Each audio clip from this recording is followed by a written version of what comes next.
আসসালামু আলাইকুম। এখন শুনবেন সংবাদ শিরোনাম।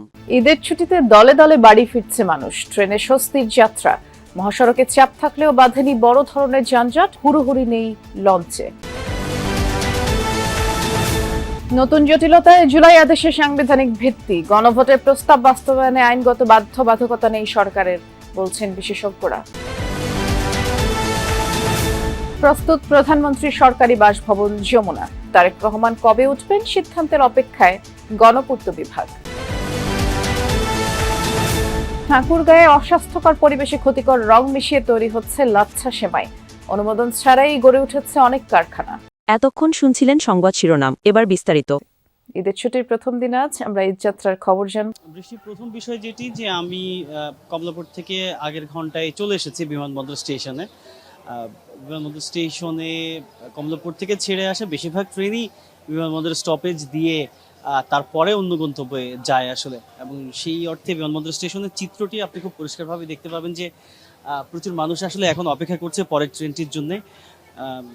তবে সেই চাপ যে খুব বেশি রকমের কিংবা অন্য সময় আমরা যেমনটি দেখি যে একেবারে তিল ধারণের ঠাঁই নেই, সেরকম পরিস্থিতি আজকে সকাল থেকে অন্তত কমলাপুর কিংবা এই বিমানবন্দর স্টেশন কোথাও আমাদের চোখে সেই অর্থে পড়েনি। বরং যাদের টিকিট রয়েছে, যারা সেই অগ্রিম টিকিট কাটতে পেরেছিলেন, কেবলমাত্র তারাই প্ল্যাটফর্মে আসতে পারছেন।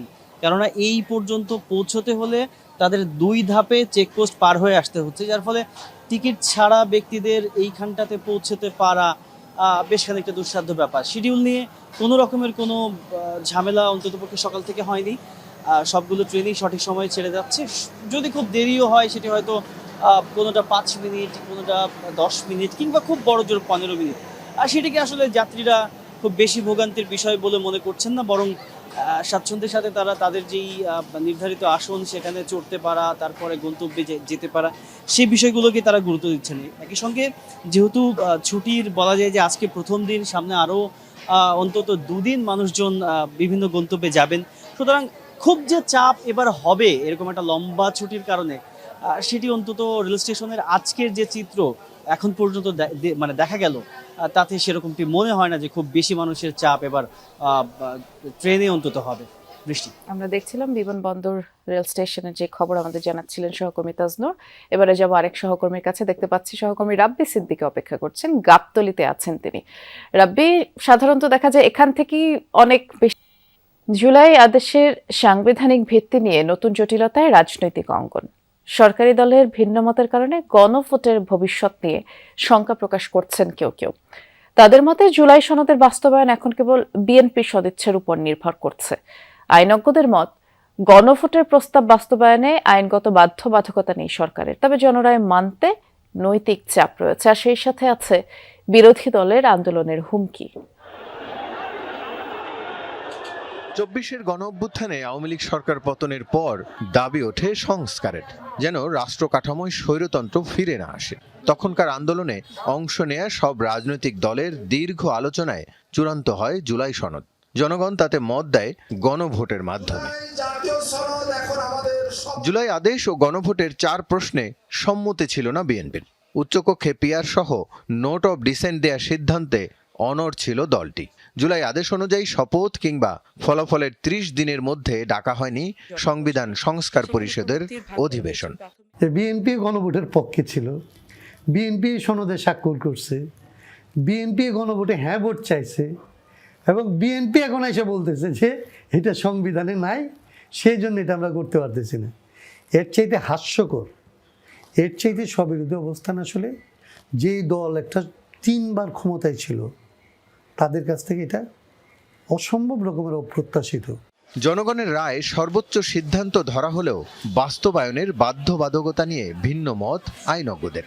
কারো মতে সংবিধানের মৌলিক পরিবর্তনের স্থায়ী রূপ দিতে জনগণের সরাসরি মতামত জরুরি। আবার কারো মতে সংবিধানে গণভোটের বিধান না থাকায় শক্ত ভিত্তি তৈরি হয়নি। সংস্কার পরিষদের প্রয়োজনীয়তাও দেখছেন না তারা। আপনি গণভোট করলে বাড়তি অর্থ খরচ না করে অপচয় কমিয়ে প্রস্তুত করা হয়েছে প্রধানমন্ত্রীর সরকারি বাসভবন যমুনা। এরই মধ্যে প্রধানমন্ত্রী তারেক রহমান কয়েকটি কর্মসূচি এখানে পালন করলেও বসবাসের জন্য কবে যমুনায় উঠবেন তা জানাননি। গণপূর্তের প্রধান প্রকৌশলী জানিয়েছেন, যমুনা প্রস্তুত। প্রধানমন্ত্রীর নির্দেশনা অনুযায়ী বাহুল্য খরচ না করে প্রয়োজনীয় সংস্কার করা হয়েছে। অন্যদিকে ঈদের পরপরই প্রধান বিরোধী দলীয় নেতা ও মন্ত্রীরা তাদের জন্য প্রস্তুত বাসভবনে উঠতে পারবেন বলে জানিয়েছেন গণপূর্ত বিভাগ। সহকর্মী রাজীব আহমেদের রিপোর্ট। প্রধানমন্ত্রীর বাসভবন, গণভবন, এখন জুলাই জাদুঘর। বিকল্প হিসাবে আছে মিন্টু রোডের রাষ্ট্রীয় অতিথি ভবন যমুনা, যেখানে ছিলেন প্রধান উপদেষ্টা ডক্টর মোহাম্মদ ইউনূস। জাতীয় নির্বাচনের পর 28 ফেব্রুয়ারি যমুনা ছেড়েছেন তিনি। নতুন প্রধানমন্ত্রী তারেক রহমান দায়িত্ব গ্রহণের পরও আগের মতো পরিবার নিয়ে থাকছেন গুলশান এভিনিউর 196 নম্বর বাসায়। নিরাপত্তা ও অভ্যন্তরীণ সুবিধা বিবেচনা করে তার বাসভবন হিসেবে প্রস্তুত করা হয়েছে যমুনা। প্রধানমন্ত্রীর নির্দেশনা অনুযায়ী অপচয় কমাতে এর সংস্কার কাজে বাড়তি খরচ হচ্ছে না বলে জানিয়েছেন গণপূর্তের প্রধান প্রকৌশলী। মাননীয় প্রধানমন্ত্রী বাহুল্য খরচ পরিহার করতে চান সবসময়, তা আমরা কোনো বাহুল্য খরচে যাচ্ছি না।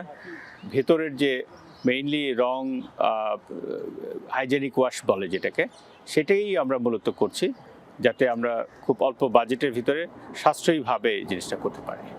তবে প্রধানমন্ত্রী তারেক রহমান যমুনায় কবে উঠবেন এর চূড়ান্ত সিদ্ধান্ত এখনো পায়নি গণপূর্ত বিভাগ। প্রধান প্রকৌশলী জানিয়েছেন, যখনই নির্দেশনা পাবেন সেই অনুযায়ী প্রস্তুতি নেওয়া আছে।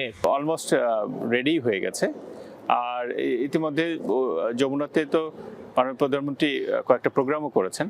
তো সুতরাং যদি সিদ্ধান্ত হয় আমাদের খুব বেশি সময় লাগবে না।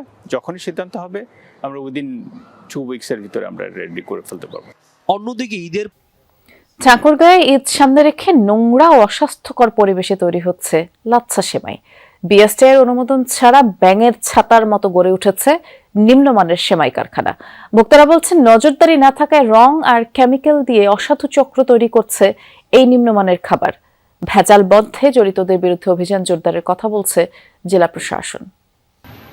ঈদকে সামনে রেখে ঠাকুরগাঁও সদর উপজেলার বিসিক শিল্পনগরী, জগন্নাথপুর, নারগুন, গয়া সহ জেলার বিভিন্ন স্থানে অস্থায়ীভাবে গড়ে উঠেছে অনুমোদনহীন শতাধিক সেমাই কারখানা।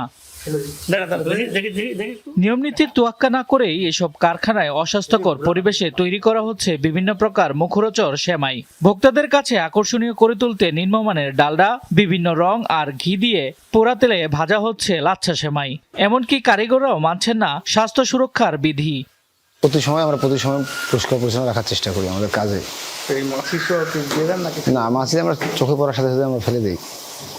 মাছি তো আর শোনে না, কথা শুনে মানুষের, যদি তার উপরে পরে সে আটকে যায়। ঘিয়ের ভাজা তৈরি হয় না, ঘিয়ের ভাজা বলতে ভুল হবে, মানে কড়া করে ভাজে নিলে ঘিয়ের একটা স্প্রে মেশিন পাওয়া যায়, স্প্রে করে দেয়, কেউ বা ছিটিয়ে দেয়, ওইটাকে বলে যে ঘিয়ের ভাজা। অন্যদিকে সাদা সেমাই উৎপাদনের পর শুকানোর জন্য ফেলে রাখা হয়েছে খোলা আকাশের নিচে নোংরা পরিবেশে। অস্বাস্থ্যকর পরিবেশে সেমাই তৈরির বিষয়ে